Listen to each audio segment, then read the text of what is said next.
And thank you very much for joining us today. I'm just going to start with a little bit of housekeeping. So if you have any questions for our panel today, please could you use the Q&A box. If you hover your mouse over the screen at the bottom, you'll see a little Q&A box, so you can put your questions in there. We will be circulating a copy not only of these slides, but a lot of detailed background as well after the event. So please do listen to all of our discussions today, and then you'll get some more data afterwards. So normally in our year-end webinar, I talk about what you need to report about your employees and when, and get some people in to talk about their specific areas. And I talk about some economic context. But today I'd like to be the only person in the world who is not talking about Donald Trump. So we're going back to the state of our economy, and that of other major European countries, so Germany and France, to name but two, are headline news at the moment. You can't avoid hearing the latest position every time you turn on the radio or the TV. So for UK employers, as we all know, that kicked off with the October budget, and Rachel Reeves outlined a package of tax-raising measures which have had, I think, the most significant impact on employment costs that we've seen in recent years. And we're going to delve in a bit more detail into that through the course of this webinar. It's really going to bite over the next couple of years. It's certainly a period of change for employers. So we're doing things a bit differently today. And what we're going to do is we're going to focus on those changes. We're going to look at the practical implications for you as employers and how to deal with them, but also the practical implications on some of the people who are supporting you. So what's happening to your payroll provider? How do you get information through to HMRC on your share schemes, your international employees, and your employment taxes issues? And what do you do if things go wrong? Because with your employment costs going through the roof, absolutely the last thing you want to be spending money on is interest and penalties for mistakes. So it's important to get things right up front. So without further ado, let me introduce you to today's panel of specialists. I'm going to lead off with, next slide, please, Francesca. So there you go, that's pictures of all of us, so you can recognise us as we come up. I'm going to start off with Daniel Lambert. So Daniel leads BDO's expatriate tax office in our offering in our Reading office, and he's got 15 years of experience advising international businesses on tax, social security and payroll for globally mobile employees. He helps to optimise cost savings, ensure compliance and manage employee mobility efficiently. Next, we have Andrea Bunbury, and Andrea is a director in BDO's London Share Plans and Incentives team, and she has over 20 years' experience in reward and incentive planning. Since joining BDO in 2017, she has led advisory work on gender pay gap regulations, helping private and listed clients navigate their obligations with her strong understanding of the legislation.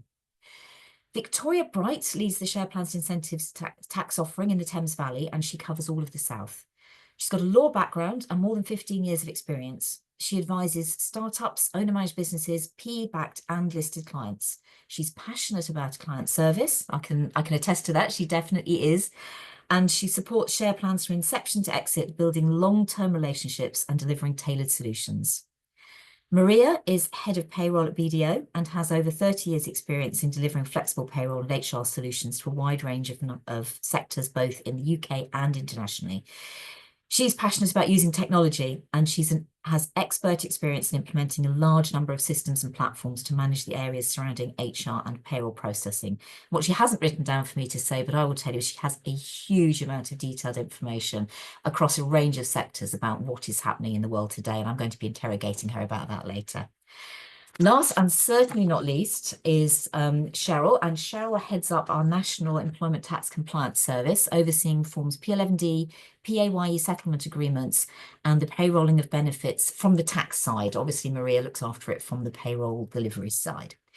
With extensive experience across all sectors, she ensures clients stay compliant with HMRC regulations. She manages all aspects of employment tax, providing expert guidance on reporting benefits, expenses, and delivering exceptional client service in navigating complex tax requirements.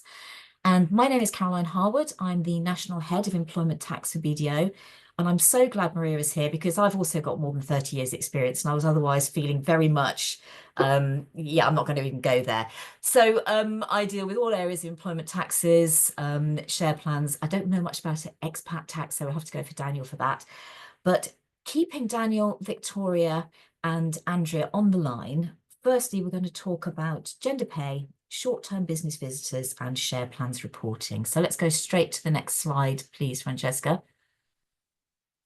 So we've got all of the deadlines on screen for you to have in the background. So we're not going to go into these in much detail, but Victoria, Daniel, Andrea, just very quickly, do you want to highlight which of the deadlines apply to you? I'm going to start with Andrea because you come first.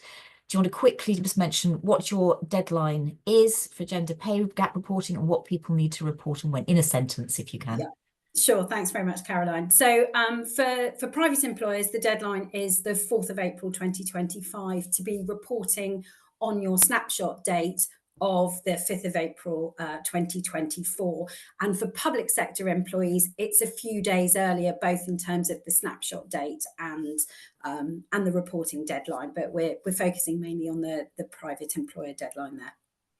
Thank you, Andrea. Daniel, you're the one who has a deadline next in the race to report. Yep. So the short-term business visitor deadline is the 31st of May following the year end. So that would be when you need to report all the information for the previous tax year that's just finished. Brilliant. Thank you, Daniel. And Victoria, employee share plan reporting deadline, the great other form, as well as some slightly more descriptively titled reporting requirements. Yes, my favourite, the other annual return that is due by the 6th of July. Anybody slightly older might call it the Form 42, but in effect, you've got share plan reporting for any type of share plan. Thanks, Victoria. So all of that is the same as it has been for a number of years, but we're looking at a changing landscape.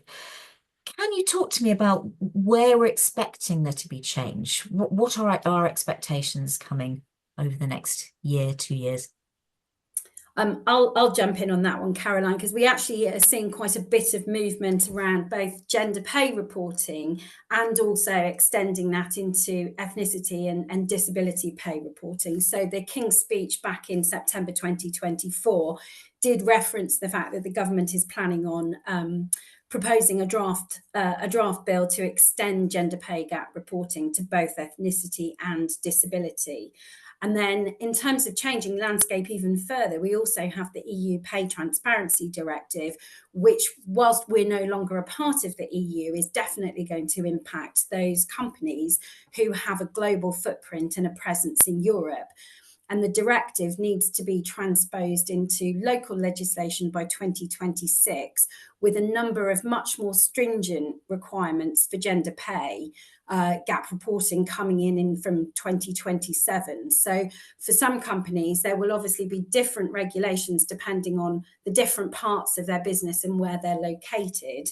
So that's certainly going to be something that companies are going to have to start thinking about navigating over the next couple of years, and also around the ethnicity reporting. Many companies won't actually hold that data, so they'll need to start putting in place processes to think about how they're going to engage their employees and provide that data and get as much of what they're going to need as possible. Thank you, Andrew. And I know I promised I wasn't going to talk about Donald Trump, but we've seen a significant move away from DEI in the USA, but it appears that in Europe and the UK, we are continuing to tighten up and ensure that we have very laudable but quite detailed rulings on diversity reporting from a pay perspective. Is this going to make it more difficult for international groups to navigate the international landscape of legislation? I think so, because I think, you know, certainly in the UK, you're going to see sort of almost like a pincer effect from perhaps sort of a lessening of regulation in the US, but a tightening in in Europe, and the UK is now sort of slap bang in the middle. And since the introduction of the gender pay gap regulations in 2017, actually, we've probably as a country sort of started to lag behind Europe now. We were sort of at the forefront and leading in terms of what our gender pay gap legislation required companies to comply with. But I think we're going to find that international groups are going to find it quite difficult to navigate those sort of different pressure points coming from one side of the Atlantic and from Europe on the other side, and possibly need to move to a sort of a one business approach where actually they start looking at by reference to the most stringent requirements and just doing that across the board, because otherwise they're going to find it incredibly challenging to then be navigating different requirements country by country. So I think we'll possibly see a shift much more towards just taking a global approach to their business and how they do that. That's a huge amount of change for businesses to navigate. Do we have any changes on the expat or share plans fronts that we need to be looking at as well? Perhaps the simplification might be nice. Yeah, I think probably for short-term business visitors, I wouldn't anticipate any changes. There's certainly nothing that we've been made aware of that might be coming. I think with everything else that's gone on recently with the UK, probably maintaining an ability for internationally mobile employees to come to the UK and work on a short-time basis and make that as straightforward as possible. I think there'll be an appetite to ensure that stays the same. Probably what we will see, and in fact what we're already starting to see, is a greater focus from HMRC on making sure that employers are actually doing this and getting it right. Andrea will probably be able to tell you a bit more than me, but I know that we're starting to see with the standard PAYE inquiry forms, there's now a question on it about expats. I know from experience of making disclosures for expats, it's clear that HMRC is speaking to the Home Office. You know, we've had feedback from HMRC saying, thanks for telling us about these individuals. We note this client has also got visas, working visas for these individuals, but they're not on the payroll. What are you doing? And also I was having a conversation with an immigration lawyer last week, and she said the same thing, that they're noticing that the Home Office and HMRC are joining things up. So there's definitely a move towards HMRC using all the resources they have available to make sure that this is being done correctly. So we're seeing much more of a focus on internationally mobile employees. And I know that we've got a wide range of sizes of employer on the line today. Obviously, there are international groups who operate on a multi-jurisdictional basis, but also we may have smaller organisations who are venturing into working with individuals offshore in different jurisdictions for the first time. So what are the sort of things that, apart from this, we need to get it right because there's going to be a much greater focus? What are the sort of things that international groups of companies or UK companies sending people abroad for the first time might need to think about? Sorry, huge question. I'm going to start with Daniel, and I'm going to give Victoria and Andrea a little bit of time more to think about that one. Yeah. So whenever you're looking at moving individuals cross-border, there's always a few things that will always come up. The one I'd always start with is the right to work. Are you legally able to work in that country? Because if you're not, you're straight off on the wrong foot. Beyond that, you're probably looking at, are there any payroll requirements? That's obviously going to be important for the employer. For the employee, it might be, will they create a requirement to file a tax return? There's the social security angle. And then coming back to the employer, another big risk factor for them will be ensuring that by the individuals working in those other countries, are they going to create a permanent establishment and create a corporate reporting requirement and tax, which, depending on where you're going, could be a lot of work and costly. Absolutely. And that goes as far as allowing people to work in another jurisdiction while they're on holiday, if they take extended leave for a period of time, for example. So I'd imagine that it's really important to track who is where when, even if they're not in your cadre of people you consider to be internationally mobile employees. If somebody is away for 3 weeks, say for a family wedding in another country, then and they want to spend some of that time working, then you'd need to be looking at whether they were making management decisions, etc., in order to be at risk of creating a permanent establishment. Absolutely. And I think that's probably the biggest growth area that we've seen in expat in terms of a new population, if you will, of internationally mobile employees. It's the international remote workers. Yes. And that's essentially exploded since the lockdowns and people realizing that they could do their job at least for a short period of time from anywhere. So why not do it on a beach somewhere or wherever it might be? So that's one, you know, typically where the employer is sending someone, they tend to have much greater control. You know, they know where they're going, they know when they're going, they know when they're coming back. Individuals that want to work remotely, unless there's a robust system in place where it goes up through the chain so that everyone knows where people are going and for how long, it's very easy for, say, a line manager to say, that's fine with me, off you go, and not think about the bigger picture and the potential consequences. So you'd be encouraging employers to look at their policies very carefully to make sure that the right people are giving sign-off for these decisions. Exactly right. I mean, BDO, we have one, and the head of expat nationally has to sign off every single one that we want. Good advice. I'm going to turn to you now, Victoria, on the theme of internationally mobile employees, because I think quite often you'll find that employers who are in a position where they have people being made share awards before they go abroad, then they go abroad, then they come back. Why don't you even think about it? So can you give us a snapshot of what the issue is and how employers should be dealing with it? I think Dan's mentioned most of the key issues there, and the key one is in relation to tracking. So I think a lot of the time it's having those internal policies and good communication internally to make sure that you know where everybody is. And particularly, for instance, if somebody has gone from the US to the UK, but the UK is not aware that they might have share awards. So sometimes with senior individuals, they might have a specific senior share plan that actually nobody in the UK is aware of. So I think it really comes back to communication. In terms of reporting, it's, you know, yes, it does need to be reported on the annual return, but the people who are in charge of the reporting can only report it if they know that the award has been made. So it's sometimes in the UK, I think the biggest mistake with share plan reporting is basically not knowing you have to do it or leaving individuals off because you just didn't know they were in the country or didn't know there was a reporting obligation for them.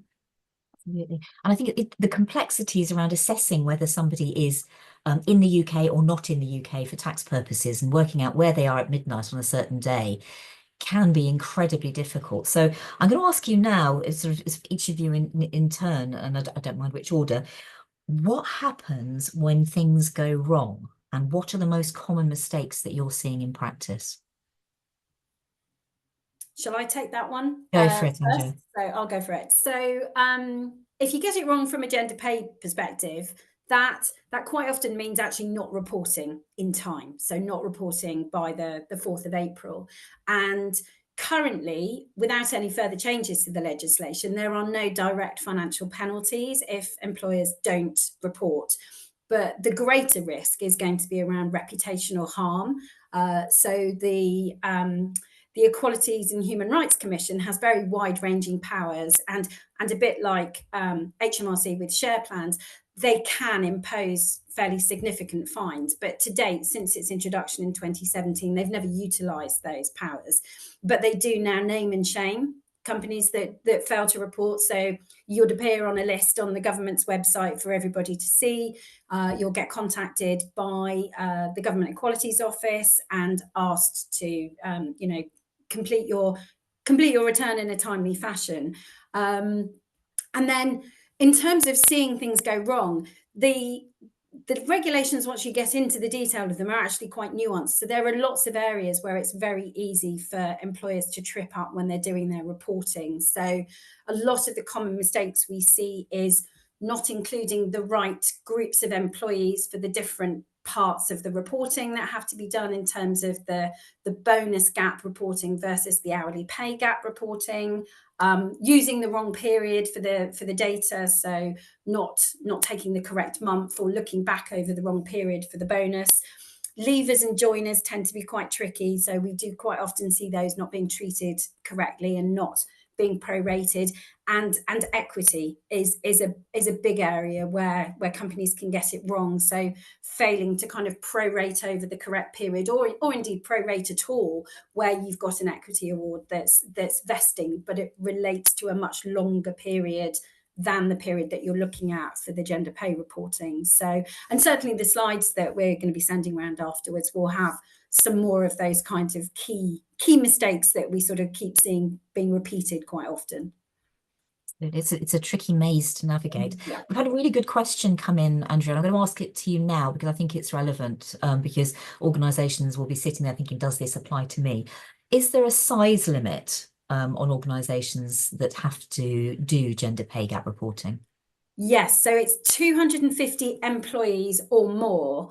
But again, even this is quite nuanced, because I think a lot of companies take the approach that they assume that across all of their subsidiaries, they've got, say, 1,000 employees, but actually there may be only 201 employing entity and another 200 elsewhere. So it's the reporting obligation is per employing entity, and that entity has to have at least 250 employees to trigger the mandatory reporting obligation. Thank you, Andrea. That's really clear. Victoria, what errors are you seeing, particularly with regard to reporting for employment-related securities awards? I think the biggest mistake we see is that companies have never completed a return because they just don't think it applies to them. So this would be, for instance, because the shares are awarded by an overseas company. So the UK employer is not physically issuing the shares, they're not in the UK entity, and so they've just never completed share plan reporting because they don't think they've got the obligation. Some like individual share transactions, so if they involve an employee, so the other annual return captures any type of share transaction that involves an employee. It's employment related securities, so it's much broader than a share plan.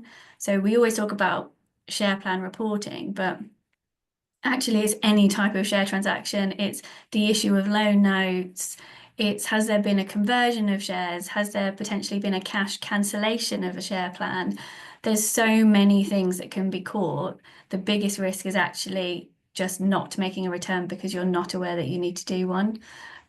So, like Andrea mentioned, we do have potentially larger fines for incorrect share plan reporting. We've not seen them applied in practice. But the key area, I think, is completing a return, having the information to be able to do that. And then over the last couple of years, we've seen a big increase from HMRC in terms of really drilling down into the information that you've given and challenging it, particularly around EMI. So enterprise management incentive, it's a great share plan for those kind of UK owner managed business. You're looking at fast growing, it's tax efficient. The EMI has amazing tax benefits that, in effect, HMRC are looking at those returns now in detail, and we've seen a couple of instances of that in the last couple of months. And that's a really big change, isn't it? Because thinking back to 4 or 5 years ago, HMRC would never look at your ERS returns. You used to have to worry about it if you were thinking about a transaction where you're buying or selling a business, because it needed to be right then. But this is, again, it's showing the change in HMRC focus that we've already touched on, is that they're looking at the detail, and it's so important to get it right up front. Absolutely. We used to think they went into a black hole, but we now have evidence that No longer is the case. Light. There is light in that black Right. hole. Excellent. And I'm going to ask you the same question that I just asked Andrea, and I think the answer might be different. Is there a size limit on reporting your employment-related securities? No, so this is, if you have one employee only, but you've gifted them some shares, you've got a reporting obligation. If you've got hundreds and thousands of employees, you've got a reporting obligation. So, any type of share movement is potentially reportable. So best to ask the question rather than have to do multiple years of filing. And like you say, it will be caught on a due diligence. Absolutely. And I'm going to ask you one more question on this about practical implications. So let's say you've got a new director coming into the company and one of the existing directors gives him their shares. Nothing's been newly issued. It hasn't come from the company. Might they still have to report that? Yes. You'd also be wanting to ask questions about the tax implications of somebody gifting their shares. Absolutely. But we'll save that for another day. So basically, any transactions in shares or securities, you need to be reporting it. And if you're not sure, ask the question. Absolutely. Always ask a question first rather than years later. Absolutely. So Daniel, what are the common mistakes you're seeing, particularly with regard to year-end reporting? Yeah, quite similar to probably what Vicky said. First of all, with short-term business visitors, there's no de minimis limit in terms of number of employees. There's no de minimis limit in terms of how much time they've spent in the UK. Theoretically, if you have one individual that's come to the UK to work for one day, there's some sort of reporting requirement. And if you're not operating payroll, then it would need to be a short-term business visitor.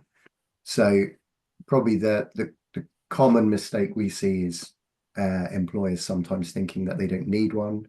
Oh, we don't pay them, so why would we need anything to do with payroll? That's obviously a mistake. You definitely need to do something. Beyond that, I think, once we're able to speak to people and explain that the short-term business visitors are one-off application, and perhaps you might not need to do reporting if the individuals are spending fewer than 30 days in the UK a year. They tend to be quite receptive. I'd say the next thing that we tend to see in terms of mistakes is thinking that the short-term business visitor agreement is a catch-all. This covers everyone that comes to the UK. So we just need to do the reporting and that's it, and there's nothing else to do. Again, unfortunately, that's not the case. Directors performing board duties in the UK are not covered by the STBV. You'd still have payroll issues with someone who is resident in another country, but a statutory board director that comes to the UK to do board meetings. Anyone who's resident in a country with which the UK doesn't have a double tax treaty wouldn't be covered. So there's not many of them, but Brazil's still a big one. We haven't finalised the double tax treaty with them yet. So any visitors from Brazil would not be covered by the short-term business visitor agreement. Any visitors that are employed by a foreign branch of a UK company or are employed by the UK company wouldn't be covered by the short-term business visitor agreement either. So potentially there's various different types of individuals that come to the UK to work that if you've got a short-term business visitor agreement in place, brilliant, but that might not be what you need in order to deal with those individuals. So a bit like the advice Vicky gave, get good data so that you know where people are and what they're doing, and then ask the question as early as you can. Speak to your BDO contact and they can put you in touch with us, or maybe you're already in touch with a member of the expat team and we can advise on what the potential issues might be. I think the message that we're getting across the board is, if in doubt, please just reach out and ask. The best answer you can get is a quick one on the phone saying it doesn't sound as though you need to do anything, though it is always worth checking. Just in our last minute or so, is there anything else that you would suggest to your participants in the webinar as to what they can be doing now to make sure that they're ready for year end? How can we help? So I think Dan covered it nicely there in terms of looking back across the year, what has happened. So, what has happened in the last tax year? Where are your individuals? Can you gather your gender pay reporting requirements? Can you see what options have been issued? Where are your rewards? And I think it's just about doing this ahead of time. We're still in February, although it's flown by. So you've got some time to pull this together. Absolutely. And I'd also add, Caroline, that sort of a little bit of pain up front in terms of setting up those internal processes so that you can easily gather that information and then continue to monitor and track it year on year will save an awful lot of pain further down the line, because it'll be much easier the following year and the year after to pull that information together.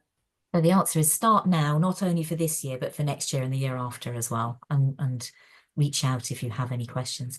Thank you very much, everyone. There are lots of really good questions that we will come back to in our Q&A session at the end. So now I'm going to turn to Cheryl and Maria, which we're going to have cameras on. So I'm going to start with Cheryl. Cheryl, could we firstly have a quick recap of where we are with P11D reporting? Absolutely. Morning all. There's been quite a change, hasn't there, with mandatory payrolling coming in. So for those who are a little bit long in the tooth and be working in employment tax for a number of years, P11Ds were first introduced in the early 1960s. And since then, there've been quite a few changes over the years. And more recently, in 2016, we had the introduction of voluntary payrolling of benefits. Now, with the introduction of mandatory payrolling from April 2026, it's interesting, Caroline, because what we have found when speaking to our clients, we were expecting most employers to move over to payrolling of benefits, in the expectation that going forward, P11D forms will no longer be required. This has come with a number of obstacles that we found for employers, and rather than seeing an influx of employers moving over to payrolling their benefits, we actually are seeing a number of employers that are still looking to file their P11Ds right up to the deadline of April 26. So for this year, 2024-25, 25-26, and then looking to payroll from April 22nd, 26. So it's not been as straightforward as people may think this was going to be. So if I talk about the current tax year, so that's 24-25, and to the previous speakers on getting your data in earlier rather than later. So we still have a couple of months in the tax year left. For 24-25, if employers have not been payrolling their benefits voluntarily, then Form P11Ds are still required for this tax year. In addition, the associated P11DB will be needed. So the deadlines on the screen in the background will be the 6th of July, so that still remains. So for 24-25, 25-26, if you're not going to payroll your benefits, then Form P11Ds will still be required. So from April 26, that's when everything changes. But for those employers that have already decided to payroll their benefits, there is time. It's always good practice to do a review in the year and see if anything needs to be reviewed, changed. And the reason why I say that is with P11Ds, we are very comfortable that we get data in from our benefit providers to prepare the Form P11Ds. So we have comfort in a good 3 months of getting it right before the 6th of July. Now for those employers that are payrolling, you have to get it right for real time. And I appreciate Maria's going to go through the nuances of the processing side for payroll. But potentially what could happen is there can be a number of instances that may affect a benefit calculation during the year. So some of those instances that we have seen when speaking to clients is, have they considered leavers, joiners, premium changes during the year? Have they captured amounts employees are potentially making good towards their benefit cover? Has this been correctly captured? So there's a lot of different strands of benefits that may need to be looked at, to be double checked, to make sure data going in is as good as data coming out. Absolutely. So that's a really big change from the position that we had, I don't know, sort of April, May last year, when a lot of employers were saying, we're going to look at payrolling our benefits from 25, 26 onwards. So starting a year before the mandatory deadline came in.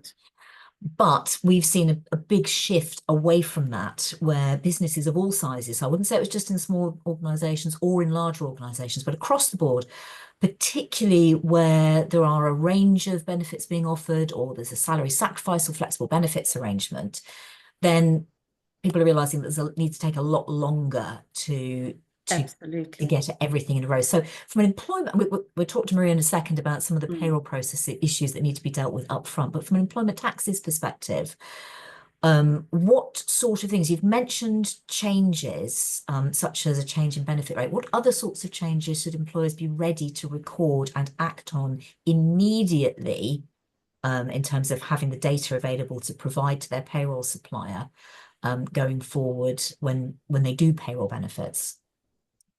I mean, if you think about it, the types of benefits that potentially might need to be payrolled are quite vast, right? So you're thinking about your private medical, your private dental, your company cars, which, as we know, are fairly complex. One of those that I think is sometimes overlooked is relocation, because that amount could change on a monthly basis. So you would need to have a good handle on the strands of data where you need to collect the benefit information from.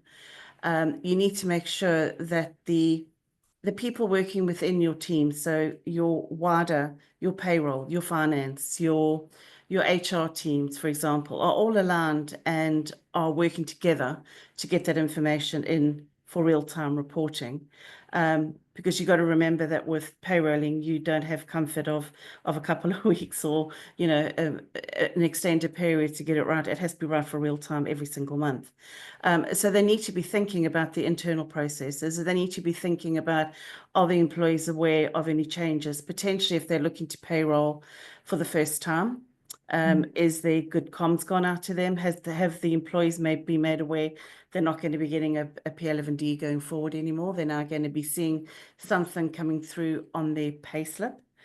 What does this mean for them? So there's a wider piece and a wider communication piece around making sure that the employees are aware of what's going on.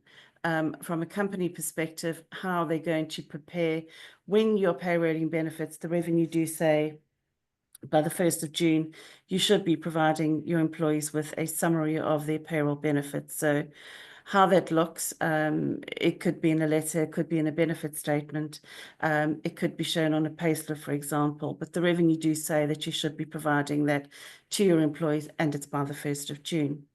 So there's a wider piece around the internal reporting process, and more importantly, who within the company would be overseeing this. So who is going to be reviewing those benefit calculations to make sure that they are correct, the tax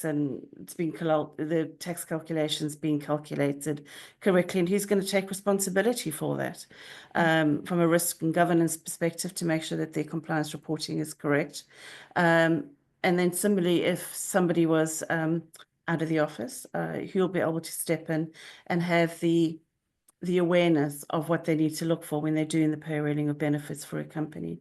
So there's a lot to consider. It's not just a case of taking a number and putting it through the payroll. It's making sure that number is correct, because for RTR reporting, it has to be correct. Absolutely. And if you get it wrong, do we yet know how the revenue are going to allow you to deal with that? I know they're talking about a soft landing in year one, and ICAW They are are. saying that's not enough. They need more than Yeah. 1 year to do that. But at the moment, we're only promised a soft landing. Absolutely, and we don't know what that looks like. What we do know right now is that we are expecting the final schematics from HMRC on what this will look like for payroll software providers by late summer this year. So we haven't even got a definitive date on that. And we do know that they're going to be asking for granular detail. Again, we don't know what this granular detail is going to look like. So we're going to have to wait and see. The revenue they have said that they are expecting this to be difficult for employers to get in place based on the various strands, all the things they've got to consider. So there is the soft landing in year one, but I don't know what that's going to look like for now. We'll have to wait and see when the final information comes out in late summer.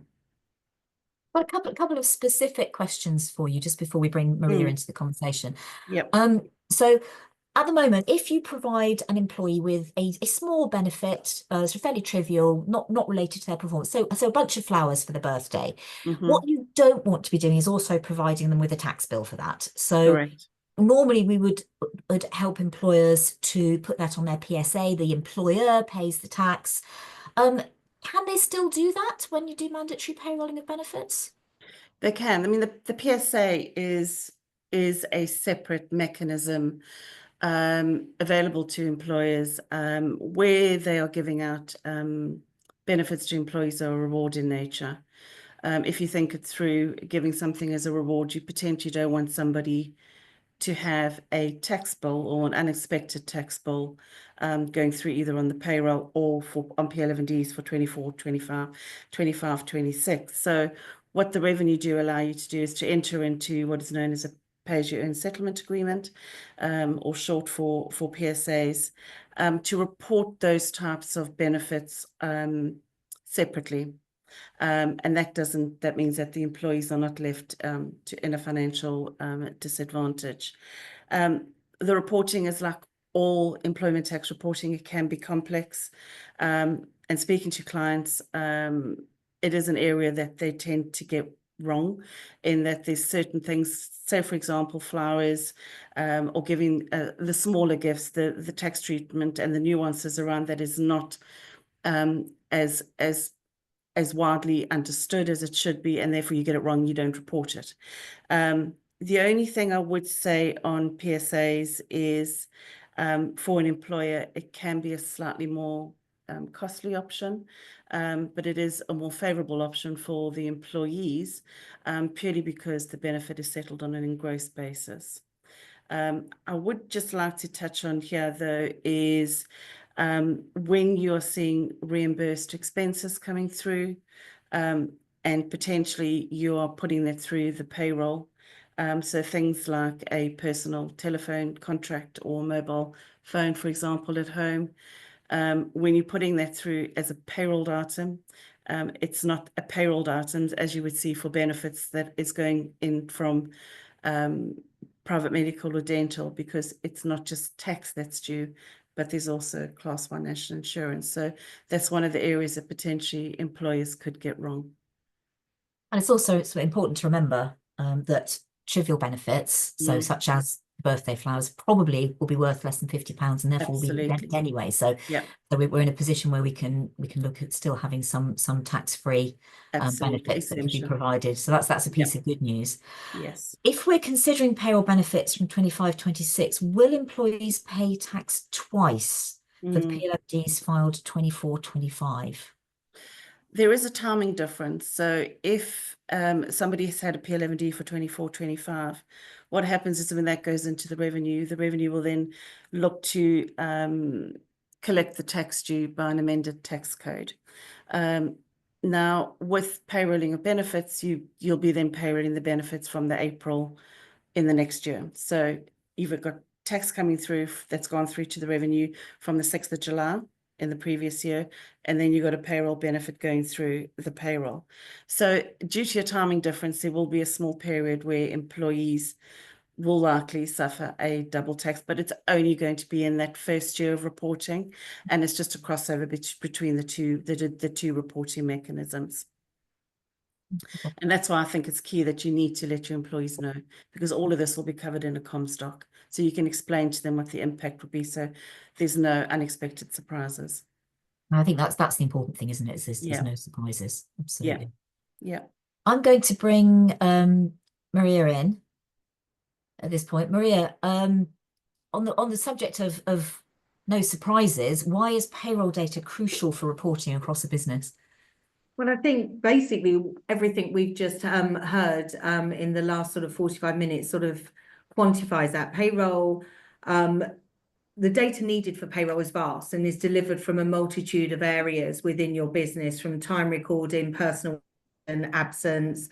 And so it's important that you capture that well to mitigate your risk. But more importantly, it can be utilised to help drive your business forward. So we've heard things like gender pay reporting, accounts journals, variance reporting, workforce management coming very, very strong, and particularly with the changes in employment costs, where people want to be dealing with real time, and payroll data is gathered throughout the period that it's going to pay. So we're finding more and more clients need that data and want to deal with it in real time to be able to manage business decisions. And so we're seeing more and more emphasis on payroll data being utilised to help drive decisions made in businesses.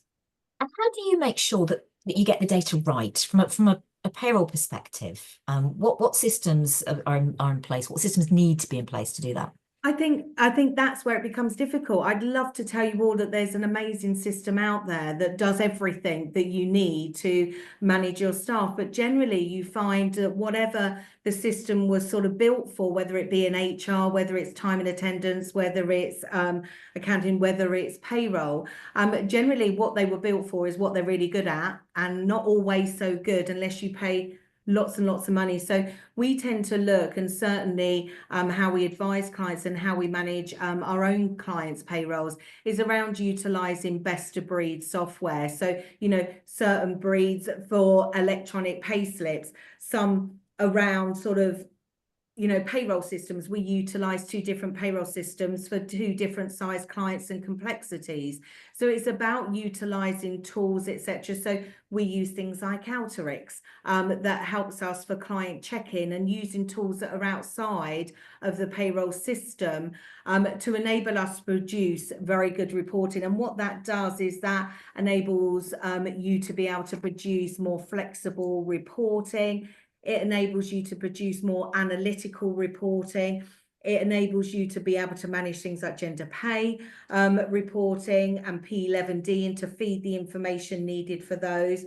But also as well, good systems should integrate. So you need to have those tools in there that enable you to talk to the other systems. So producing journals for accounting rather than rekeying. So we certainly would always advise, you know, best of breed, looking at different tools for different purposes to give you the best quality reporting.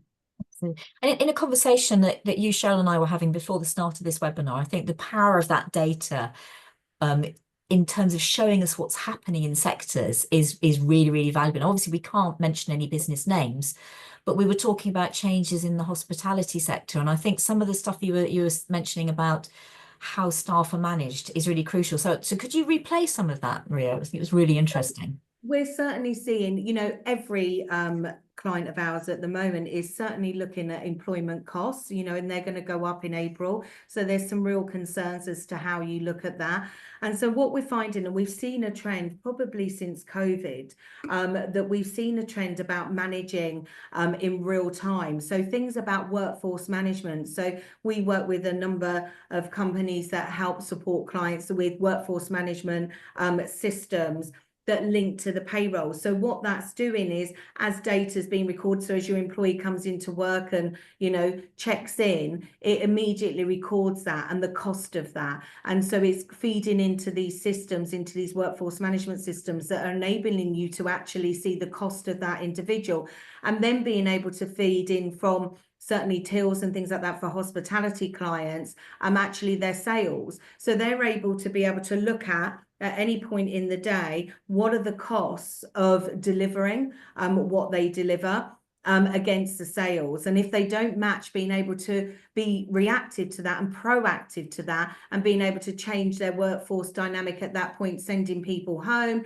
etc., being able to manage that, rather than what typically has always happened. It's been after the event when you can't actually deal with that. So, you know, it's when payroll's processed at the end of the period, and then it's, well, actually the cost of delivering that was a lot more than what we actually received. So we're seeing more and more clients looking at that real-time data and managing it to enable them to manage their workforce. And that's not just hospitality anymore. That's going across all of the sectors that we deal with, because, as I said, you know, people are very aware of what's about to change. And so it's important that they're managing that and dealing with that and finding more efficient ways to manage that workforce.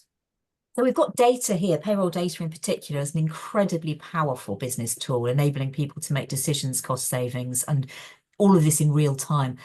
It gives us some risks though as well, doesn't it? So I was thinking about national minimum wage, and I know, Cheryl, you picked up on that, and is it worth mentioning that very quickly?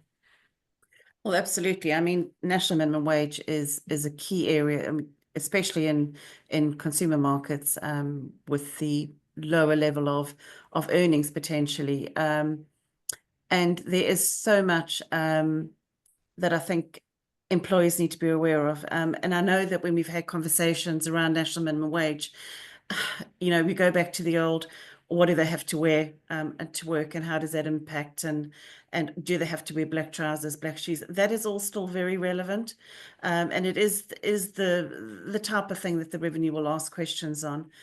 In addition, if there's anything that's going through potentially for salary sacrifice, how is that impacting pay for employees? Because as we know, pay can be, you know, a number of components, and how is that being tracked and managed?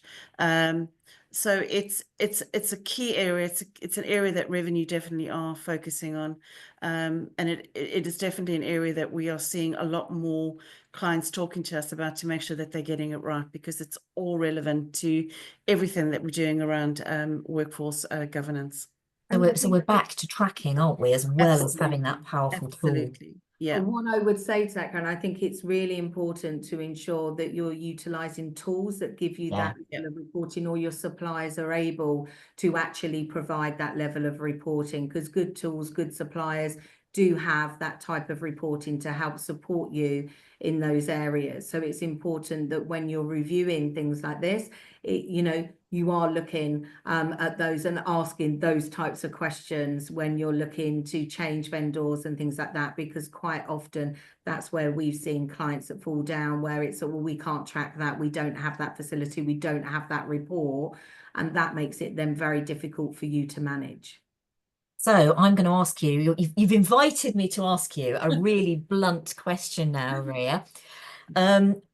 Are all payroll systems ready for the change to payrolling benefits?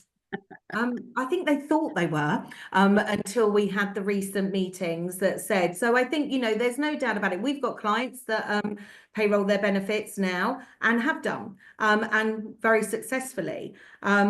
But I think, so the systems out there tend to have the tools. The trouble is they have the tools and they're able to do that, and suppliers are able to do that. But actually the bit that those tools don't do is the compliance piece, the bit that Cheryl was talking about earlier, about ensuring that actually what you've reported was correct, because a supplier will just process what you give them, and the system will just process what you've given it. It doesn't know the background and doesn't understand what's going on in that background. So of course, what we would say, and where we've seen people where we've seen things happen, is when generally it's just expected that, oh, because you put it into a system, it's going to know and calculate it correctly and manage that. And that's actually not the case. And so it's important where we, you know, we said earlier on this about asking those questions and getting that. And we've tailored a lot of services recently between ourselves to actually support clients in this area about giving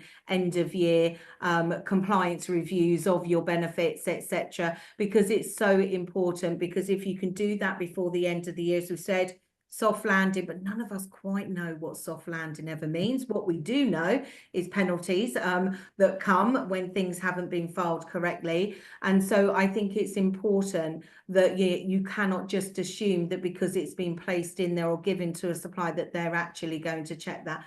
Quite often it's not within the remit of that service. So it's so important that that compliance piece is actually reviewed. So they're ready. Well, they're ready for what they know so far. What's coming in summer, they're not ready for that at this point. And we don't even know what some of the changes are going to be, do we? So, I mean, we've obviously been, you and I have both been involved with HMRC's focus group for putting this in. And there's an awful lot of information that we're still waiting on. And that will colour things. Software groups as well, where we're talking about the changes from the software perspective, and they're equally just as, you know, waiting for confirmation on that as to what needs to be, how things are going to change in RTI. So the bit that everyone's waiting for is how does that look on an RTI file in comparison to what's being done now? And I think that's a bit that they're not quite sure on, and they've obviously raised some serious concerns as to how quick they would be able to turn that around within their systems in readiness for April if they don't hear until the end of summer this year. Absolutely. And we still don't know how they're going to deal with whole cadres of employees, like internationally mobile employees. Yeah. It's a massive issue. We don't know yet how to deal with it. So just before we turn to the questions in our last few minutes, what are your top tips for employers who are currently thinking about, or who next year will have to be thinking about, payrolling benefits? I'll go first, Maria. Sorry. No, that's okay. I think from an employment tax perspective, I mean, sooner rather than later, think about what it is you need to put in place. Think about all those different benefit strands and all those benefit providers you need to speak to. Make sure that your team that's going to be reporting the benefits is aware of the nuances of the reporting. Consider software to track the benefit calculation, for example. I'll do a little plug for BDO here. I mean, we are well placed to do benefit calculations for employees if needed be, before they even go into the payroll team to be processed. Think about doing a review potentially on what you have in place existing and what you maybe need to do going forward to make sure that you are compliant. I think I would absolutely agree with all of that. I think this is the time. As I said, we built a number of services, service enhancements within BDO to support clients, everything from registering for this year right through to that compliance review, as well as, you know, assisting within that. But what I would say is this is the time to go back, have a look, make sure that your systems, your suppliers, etc., are ready and can support you through this. And I think that's the important part. The compliance piece is a bit that people generally forget. They just think that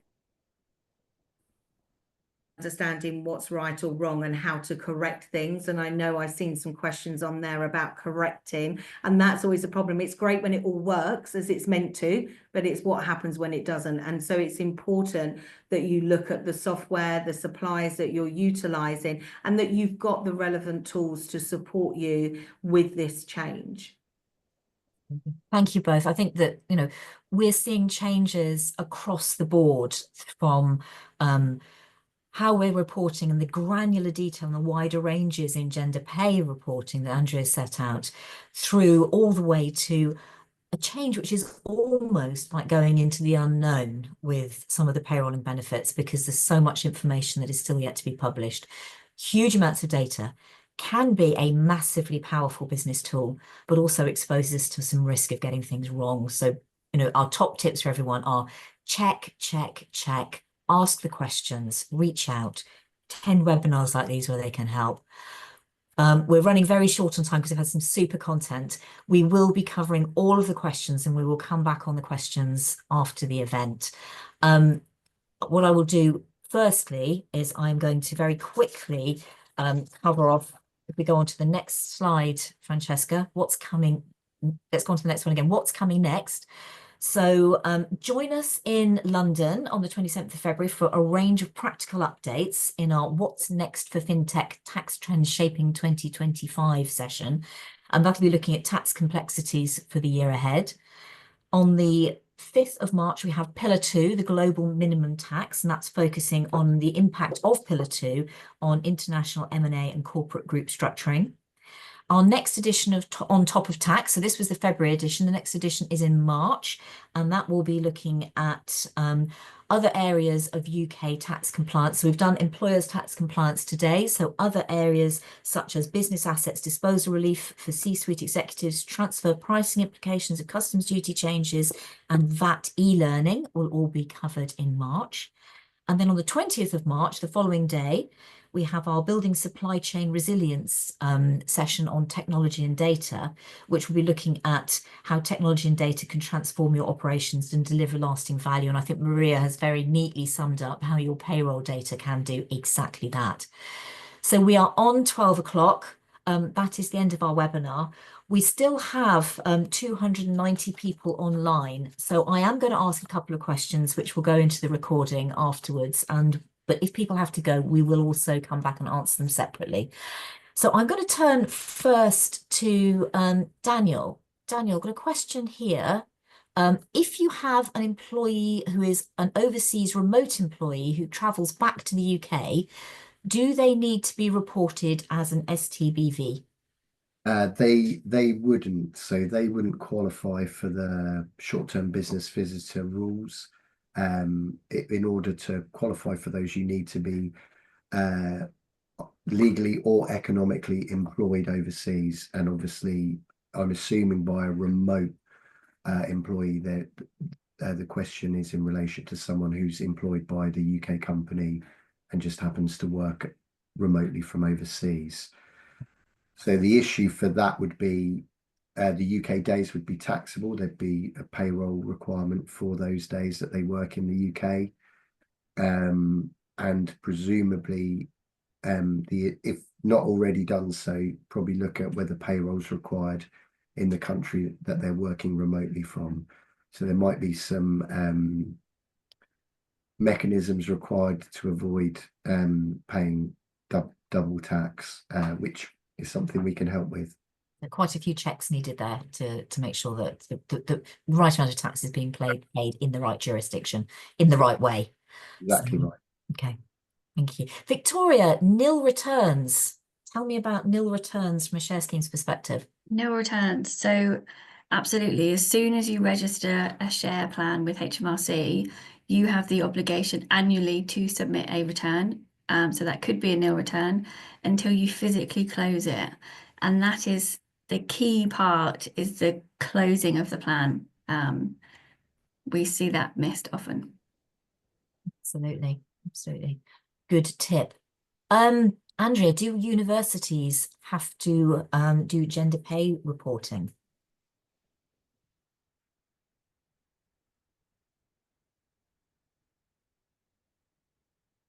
Do we have Andrea still on the line? We do. There she is. You're on mute, Andrea. Yeah, sorry, having a technological problem. To universities, yes, I answered this one separately in the Q&A, but yes, whether they're private companies or whether they're public, they would still have a reporting obligation if they tip over the 250 threshold. Brilliant, thank you. Back to payrolling. I've got a question from someone who has excluded a number of employees from their voluntary payrolling for 23-24. How do they opt them back into payrolling for 24-25? Can they opt them back into payrolling for 24-25? Or do they need to wait till 25-26? It depends. I mean, if they've registered the benefit in time before the beginning of the tax year, you register your benefit, you don't register for your employees. So if they have private medical, for example, and certain employees, you've opted in to payroll their benefits, and others have a P11D. If you wanted to change that, you can as the employer. Obviously, the employees would need to agree to that in the current landscape. but you don't need to let the revenue know of the individuals, because you're actually only payrolling a benefit in kind. You're not payrolling for an employee. Okay. And this is a question, this next one is one that we come across a lot in practice. How do you operate corrections to benefit reporting in the case of an underpayment or an overpayment? And I'm going to come back with a second part to that question, and what happens if the employee in question has left? Absolutely. So to correct a benefit in kind for payrolling, you really should make sure that it's corrected in the next FPS. If the employee has left the business, it gets a little bit more tricky, because there is that 50% overriding rule that you can't deduct more than 50% tax from somebody's pay.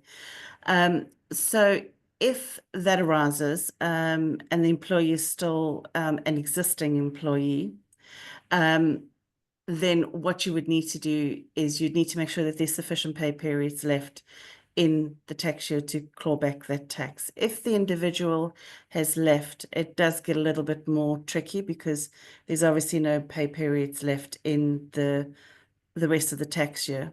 In that case, if there was an underpayment of tax from the individual, then the revenue would send out their underpayment notice to that individual to settle that tax, either directly through tax code or through self-assessment. Okay, that's really helpful. Maria, have you got anything to add to that one from a payroll perspective?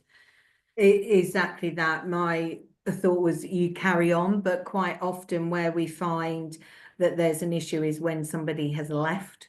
But we would always say to make sure that the payroll is correct, and then the HMRC will then, the same as what they do for a P11D, will send a subsequent to say you've underpaid, and that it will affect the next tax if the figure is under the designated amount. So yeah, that we would always recommend that the payroll is always the controller of that. I really like the last question, so I'm going to take this one. Obviously, apologies for my mistake with my cheap flowers under 50 quid. These days, it's almost impossible to get a big bunch of flowers for under 50 quid, so it is over 50 quid. But I like this question, which is, has there ever been discussion around increasing the £50 trivial benefit limit? Well, in my office all the time. Whether they're talking about it at HMRC, I'm not sure. With inflation, you could argue that amounts over £50 are no longer a benefit in the way they were when it was introduced. Yes, I absolutely agree. If it was in my power, I would get them to increase it. And I think we should all be suggesting to the Chancellor that might be a nice giveaway to double that limit, at least in the next budget, to make up for some of the pain that people have been going through. So on that point, the slides will be distributed. Thank you so much to the over 200 people who are still with us, despite the fact that we have overrun. There will be an opportunity through a link which you'll be able to click in the slides when you get them to have a discussion with our speakers. So you click through the link and you can make an appointment to have a quick chat with people. That's for free. And otherwise, or as always, please do get in touch with us with any of your queries, and we are just very, very happy to help. Thank you very much, everybody. Enjoy the rest of your day.